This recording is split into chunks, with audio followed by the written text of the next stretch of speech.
नमस्ते दोस्तों, कैसन बानी जा आप सभी। हम आशा करतनी कि सारा लोग खुश और हैप्पी होई। त आज हम लेके आइल बानी घर पे पालक पनीर बनावे के बहुत ही आसान और ईज़ी तरीका। तो चलिए जा फ्रेंड्स, आज के मज़ेदार रेसिपी देख लिहल जाए। सबसे पहले एइजा हम पालक लेले बानी, आप लोग देख सकेनी जा।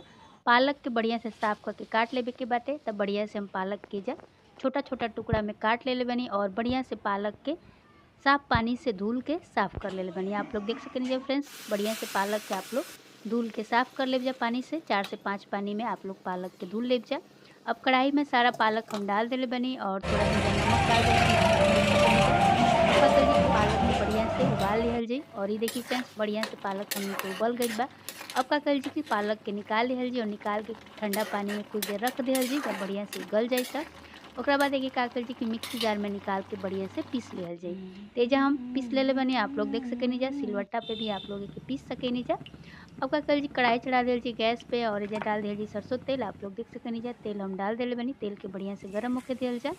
अब एइजा डाल दिहल जी हमनी के जीरा। आप लोग देख सकेनी जा, जीरा के बढ़िया से चटके दिहल जा। जब बढ़िया से जीरा चटक जाई तब हमनी के बाकी के फोरन डालल जी।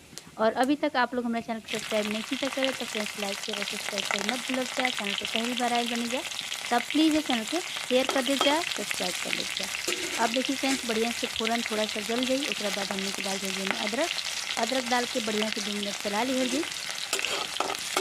देख सकेंगे फ्रेंड्स, अदरक के बढ़िया से हम 2 मिनट चला लेतनी ताकि बढ़िया से अदरक मतलब अच्छा तरीके से फ्राई हो जाए। ये देखिए बढ़िया से फ्राई हो गइल बा। अब एइजा आप लोग अदरक और लहसुन पहले से हम काट के रखले बानी ओके एइजा डाल दिहल जाई और बारीक काटल प्याज एइजा हम डाल देतनी फ्रेंड्स। ये देखिए प्याज के हम बारीक काट लेले बानी, आप लोग लच्छा वाला में भी काट सकते हैं। अपना हिसाब से प्याज के आप लोग कटिंग कर सकेनी जैसे। ये देखिए बढ़िया से हम काट लेले बानी कि प्याज के छोटा-छोटा टुकड़ा में काट लेले बानी और एइजा तेज आँच पे बढ़िया से हमनी के प्याज के भून लिहल जी और तब तक भूनल जी जब तक कि प्याज एकदम से एकर कलर जौन बा चेंज ना हो जाए। ये देखिए फ्रेंड्स, बढ़िया से प्याज हमनी के भुना गइल बा। ए तरीका से भून लेब जा।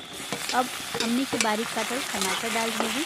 आप लोग पीस के भी डाल सकेनी जा मिक्सी जार में। इसे काट के हमको ज़्यादा अच्छा लगेला, ए वजह से हर रेसिपी में हम काट के ही डालेंगे फ्रेंड्स। अब का करी कि बढ़िया से टमाटर के 2 से 4 मिनट बढ़िया से भून लीजिए। तब तक भूनल जी जब तक कि टमाटर एकदम से मुलायम ना हो जाए, मतलब कि नरम हो जाए।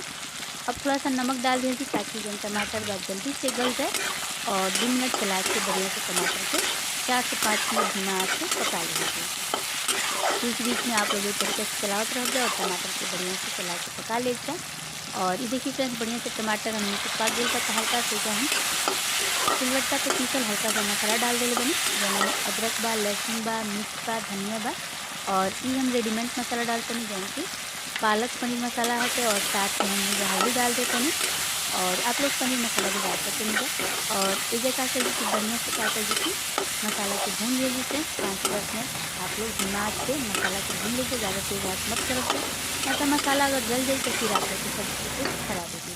धीमा आँच पे बढ़िया से मसाला को भून लेवे के बाटे इस तरीका से। और ये देखिए फ्रेंड्स, एकदम से टमाटर को हल्का सा गला लेवे के बा और कलछल की मदद से बढ़िया से आप लोग का करे के बढ़िया से एकरा के मिक्स कर लेब जा।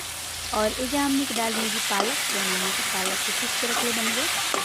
हल्का सा पानी भी आप लोग डाल सकेनी जा।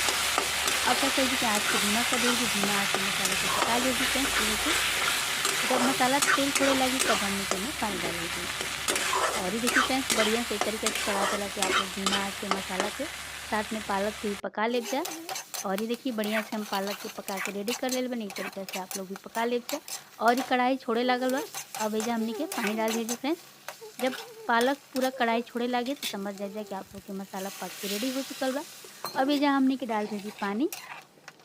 पानी डाल के बढ़िया से का करी कि कम से कम 5 मिनट एक तरीके से धीमा आँच पे छोड़ दीजिए ताकि मसाला साथ में पानी के साथ पक जाए और कच्चापन जौन होखे वो भी खत्म हो जाए। और ये देखिए फ्रेंड्स, बढ़िया से हमनी के सब्जी में उबाल आ चुकल बा और सब्जी बढ़िया से पक गइल बा। ये देखिए यही तरीका से आप लोग भी पका लेब जा, बीच-बीच में चला लेब जा।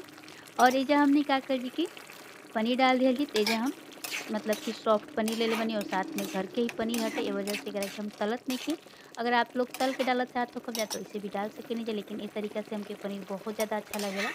ए वजह से हम ऐसे बनावतनी। अगर आप लोग के फ्राई करके पसंद होई तो इसे भी आप लोग पनीर के डाल सकेनी जा। और ये देखिए फ्रेंड्स, बढ़िया से सब्जी हमनी के बन के रेडी हो चुकल बा चावल के साथ खाए खातिर। एजा हम चावल थाली में निकाल लेल बानी, साथ में पनीर भी निकाल लेल बानी। और ये देखिए फ्रेंड्स, हमनी के पालक पनीर बन के रेडी हो गइल बा साथ में चावल के साथ में खाए खातिर। और अगर आज की रेसिपी आप लोग के पसंद आई लोग के फ्रेंड्स तो लाइक शेयर और सब्सक्राइब कर मत भूलब जा। चैनल पे पहली बार आइल बनी जा तब प्लीज़ ये चैनल के शेयर कर दे जा, सब्सक्राइब कर ले जा और अपना दोस्तों में भी ये वीडियो के शेयर करब जा, ज़्यादा से ज़्यादा सपोर्ट करब जा। तब तक खातिर बाय बाय। फिर मिल काल एगो नया वीडियो के साथ। Thank you so much friends हमार वीडियो देख